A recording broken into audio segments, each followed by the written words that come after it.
Welcome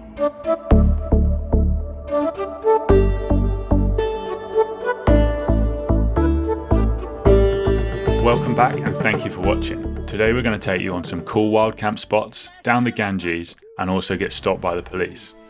Having just completed the Spiti Valley circuit, we stayed in the town of Nirath. We were heading back to New Delhi and that was our final plan. However, on the way we wanted to visit Rishikesh. We set off from the village of Nirath and everything was so green. It felt like we were riding through something out of Jurassic Park. We made our way along the main road until we got to the village of Narkanda, where we took a turn and up onto a mountain road. We didn't really know anything about this route, other than the fact we liked the look of the squiggly lines that Google Maps gave us. That usually meant an interesting trail ahead, and it didn't disappoint. The overhangs that we encountered on the main road here were absolutely awesome. How on earth they engineered this road is beyond me. It looks like this rock should just tumble over, but somehow it stays there hanging on without support on the other side. We kept making our way along, and although we didn't actually encounter any rain, the road was very wet in places, which made for interesting riding, but that's India all over. It's not consistent, and that's part of the beauty of it. Sometimes you do need to take roads that are more beaten up, more challenging to ride, more surprising, and then you get rewarded with views like these. It really is a stunning landscape that you immerse yourself in. As we wound our way up the mountain, we saw a four-legged fella that needed some attention. Motorbiking through northern India isn't just about the landscapes, it's about the unexpected friendships you make along the way, and this was one of them. Then a curious little cow got jealous, so we needed to make sure he got some attention too.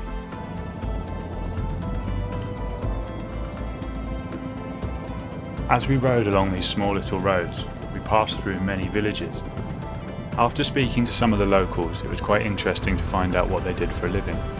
A lot of them work in agriculture, cultivating crops such as rice, wheat, maize and barley. Some of them work closely with the animals, and others leave their little towns here to go to the city to find more work. Others, I'm pretty sure, just get really, really high. We rode a little bit further until we came across a spot that we just couldn't pass. We pitched our tent and enjoyed the view. And although, because we hadn't really planned on doing this, we didn't have any food, we just enjoyed all our biscuits.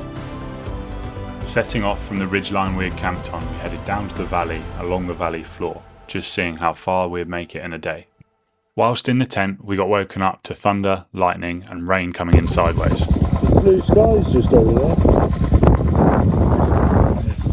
We packed all of our stuff up as efficiently as possible and got on the road.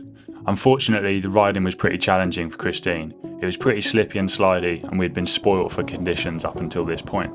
We took our time making our way down the mountain pass, all of our gear soaking wet. We took in all of the views around us.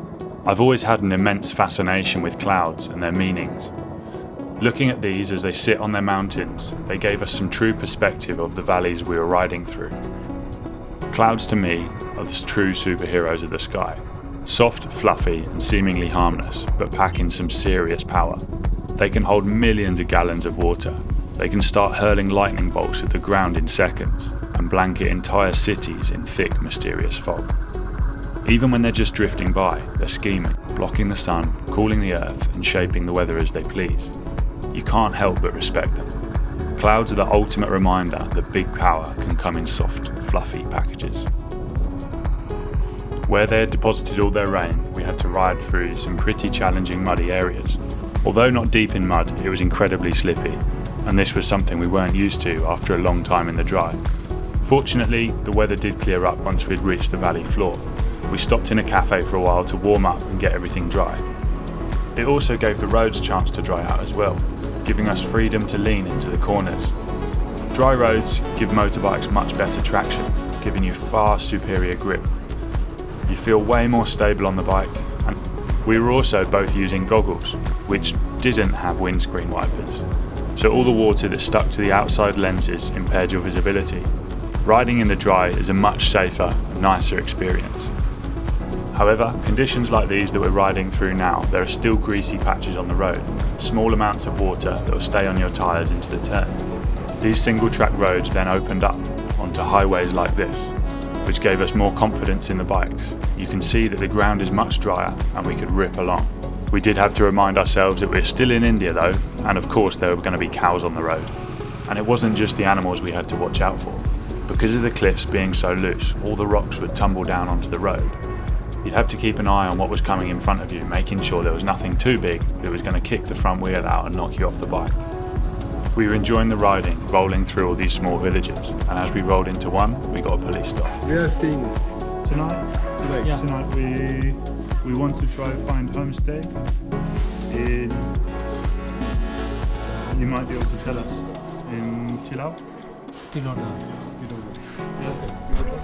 Having covered 3,500 kilometres, we had had a few police stops, but this one was the most thorough.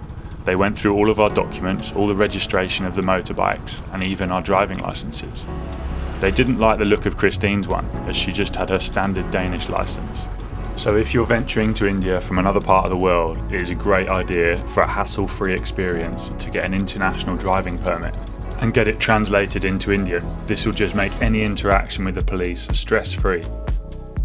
We then wound our way along these mountain roads, taking in all the insane views over the luscious valleys and all the agriculture going on.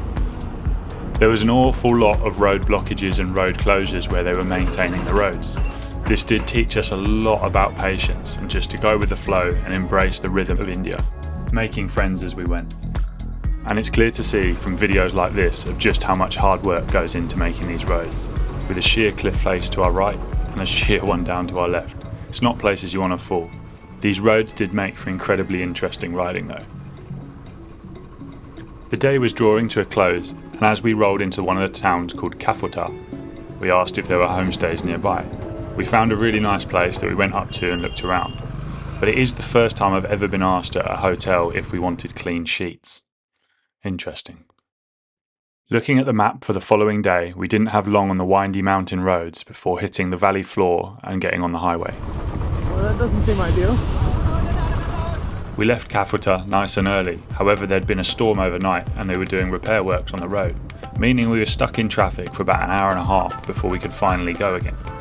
The traffic was, however, all released at once, so we had to make some good overtakes to get in front of buses like this. We wound our way down to the valley floor, and the rain started. We luckily managed to find a little shelter, where it eased off a bit and we carried on. However, further along the dual carriageway the heavens opened. This time we found a little pizzeria to relax in while the rain passed. After trying to sit it out for an hour, we just embraced the rain. We got outside and we got soaking wet. We rode towards Rishikesh, and it was only once we got closer that the rain eased and we slowly dried. I didn't realise just how much I looked like Batman in this poncho. However, it kept me dry-ish and looking pretty cool. I might take to wearing one more regularly, to be honest. The traffic going through Dehradun was insane. It was good fun wiggling in and out, but it is exhausting paying attention to the movements of every other vehicle around you. It's also incredibly easy to lose each other, so we kept checking in and making sure we were on each other's tails. You had to be constantly on it with the clutch and the brake, just to make sure you didn't tap into anyone. Also being aware of the luggage that we were carrying, which made it quite difficult for overtakes. Personally, I quite like this kind of riding. You have to be so switched on and present in the moment. You can't be thinking about anything else. You can't daydream, you haven't got time for it. Once we reached Rishikesh, we took ourselves for a chai, and it was delicious. So delicious, even the cows loved it. Where are you coming from? From England. England? England. Yeah. Yeah, follow me. Rishikesh for us was a truly magical experience. We weren't wandering around long before we found ourselves at the Triveni Ghat, which had a deeply spiritual ambience. It's also known as the yoga capital of the world. It has a tranquil escape with ashrams, yoga retreats and meditation centres all along the sacred Ganges River. The city also has adventure going for it as well. Lots of people come here for the whitewater rafting and trekking. It's got some iconic suspension bridges that offer breathtaking views down the valley.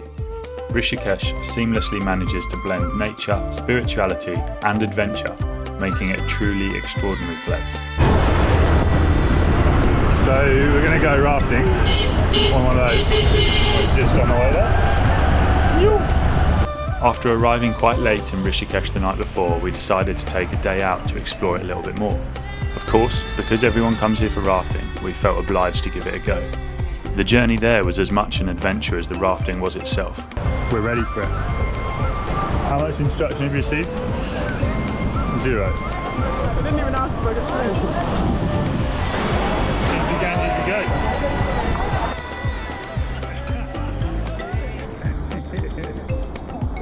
We made friends with the guys in our raft, as well as many other rafts along the way. The whole experience was an awful lot of fun from start to finish, and we'd recommend it to anyone in the area. At the end of the session, we got a chance to swim in the sacred river that spans 2,500 kilometres. You can see here from the camera steaming up just how cold the water is. We took ourselves for another chai to warm up properly, then got some delicious food and took ourselves for a massage in Rishikesh. Looking at the map for the following day, we had an awful lot of highway to ride, making our way back to New Delhi. We started by escaping the busy roads of Rishikesh. Because it's a very old city, the roads aren't built to take the traffic that now rides on them.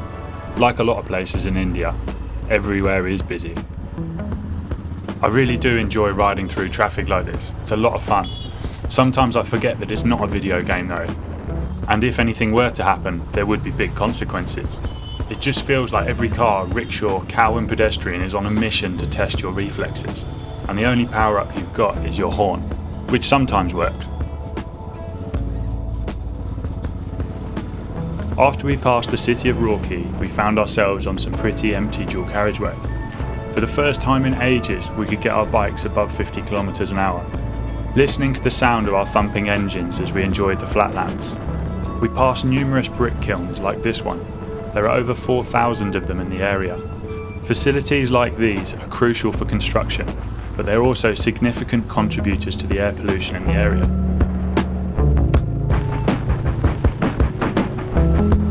This guy's riding style was outrageous. Absolutely love it.